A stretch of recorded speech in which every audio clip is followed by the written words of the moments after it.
এই সেই ঐতিহাসিক মগরাহাট অ্যাংলো ওরিয়েন্টাল স্কুল মাঠের যে ময়দান, যেখানে ঐতিহ্যবাহী দক্ষিণ 24 পরগনার যে তবলিগ জামাতের দাওয়াতের অন্যতম প্রধান কেন্দ্রস্থল, সেখানে প্রতি বছরে যে ইজতেমার আয়োজন করা হয়, এবছরে আয়োজন করা হয়েছিল 21, 22, 23 অর্থাৎ শনি, রবি এবং সোমবার। আজকে রবিবার, আগামীকাল অর্থাৎ সোমবার সকাল 9টার পরেই আখেরি মোনাজাতের মাধ্যমে এই ইজতেমার অনুষ্ঠান পর্ব শেষ হবে। যারা এখানে আসতে চান আগামীকাল 9টার মধ্যেই চলে আসবেন, কারণ কয়েক লক্ষ মানুষের সমাগম হয়।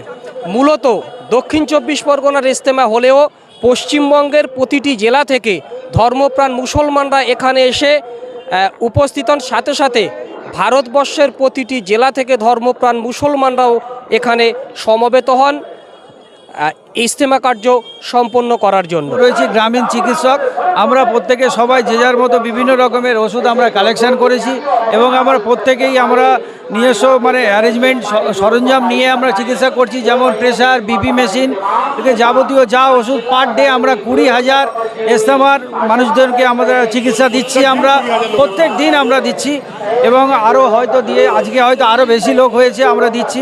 আর আমরা প্রত্যেকেই পরিশ্রম করছি, সকাল 8টা থেকে রাত 12টা 11টা পর্যন্ত আমরা প্রত্যেকেই আমরা সার্ভিস করছি, যেখানে কোনো মানুষ যেন না বিপদে না পড়ে, কারণ এখানে বিভিন্ন জায়গা থেকে দূর থেকে মানুষ আসছে। আমরা এখানে গ্রামের যত চিকিৎসক আছি আমরা সবাই দৃঢ়বদ্ধ অঙ্গীকার হয়ে আমরা এটা সবাই একসঙ্গে আমরা চিকিৎসা পাশে দাঁড়িয়েছি সবাই। আমরা প্রতিদিন 20,000 মানুষের আপনারা পরিষেবা দিচ্ছেন, এটা এই যে ওষুধপত্র অনেকটা টাকার ব্যাপার, আপনারা কিভাবে অ্যারেঞ্জ করছেন যদি একটু বলেন।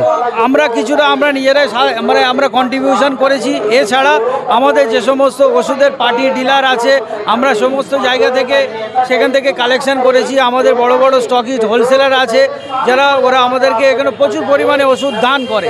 তো সেইগুলো এবার আমাদের সেক্রেটারি প্রেসিডেন্ট আছে, ওদের ঐকান্তিক পরিশ্রমের ফলেই এইটা আজকে সম্ভব হচ্ছে।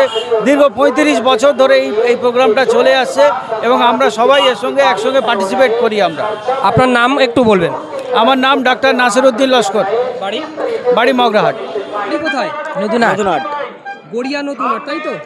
কতজন সাথী এসছো এখানে? 36 জন। 36 জন। কদিন থাকবেন? কালকেই চলে যাবো। কালকেই চলে যাবে, কাল দোয়া শেষেই চলে যাবে, তাই তো? সংগ্রামপুর। কতজন সাথী এসছেন এখানে? আমরা অনেক সাথী এসছি, এভাবে তো আমরা বলতে পারবো না, প্রচুর লোকের সমাগম। এটা আমাদের প্রত্যেক বছর এখানে মগরাহাটে বিশ্ব ইজতেমার হিসাব মতো না হলেও বিশ্ব ইজতেমার সমর্যাঙ্কের এখানে সেভাবে অ্যাকোমোডেশন জায়গা এবং ব্যবস্থাপনা যথেষ্ট ভালো। এটা আগামীতে আরও বড় জায়গা পৌঁছে যাবে ইনশাল্লাহ, আমরা আশা করি। তবে এটা মুসলিমদের এখান থেকে সমস্ত জ্ঞানের যে শিক্ষা দেওয়া হয়, সেটা এখানেই আমাদের প্রত্যেক বছরে নেয়। এবছরও আমাদের হয় 21, 22, 23 শুরু হয়েছে। হ্যাঁ, আর বিশেষ কিছু সময় নেই, সামনে আমার আসরে নামাজ হবে।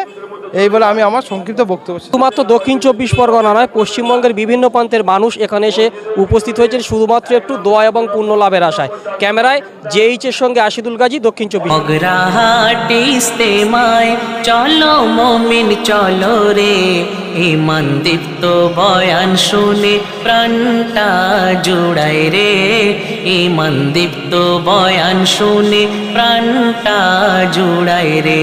চলো দলে দলে রে সবাই মগরাহাটে রে, চলো দলে দলে রে সবাই মগরাহাটে রে। মুখে জিকির মনে ফিকির দিনের খাতিরে, মুখে জিকির মনে ফিকির দিনের খাতিরে। মগরাহাট ইজতেমা। মসজিদের মধ্যে কোনো কথাবার্তা না বলে